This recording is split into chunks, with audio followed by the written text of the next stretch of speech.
The elephant was locked in a cage by me. With a wave of my hand, I could make it vanish into thin air. I loved disguising myself to perform magic. I was the most famous magician, yet almost no one knew my real face. A friend of my buddy claimed to know a witch. His whole family was enchanted, ready to give her all their wealth. My friend swore he saw her cast spells with his own eyes. I found it ridiculous and vowed to expose her. At our first meeting, she stared straight at me, saying I was surrounded by Chinese characters. I was stunned. Every time I performed magic, I filled the background with Chinese writing. I denied it, claiming I didn't know Chinese. That night, the witch was to hold a séance for the boy's father. If successful, she'd receive a massive donation. I couldn't let the boy lose everything to a fraud. She had everyone hold hands around a table, chanting incantations. The candles levitated. My friend grabbed one, no strings above, no hidden poles below. I was baffled. To test her, I took her to meet my aunt. On the way, I mocked her relentlessly. She said my rudeness reminded her of my sailor grandfather who'd lost a finger. She was right, but I still didn't believe in spirits. My aunt had lived in seclusion for years, yet the witch described her past accurately. I began to believe she might be real. Is there more? Have I not seen it?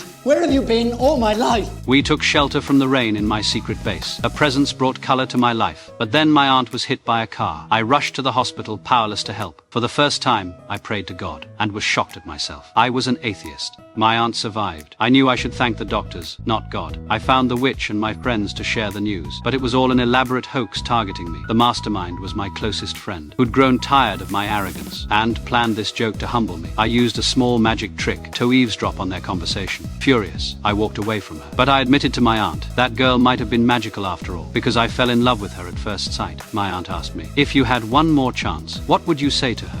You marry me?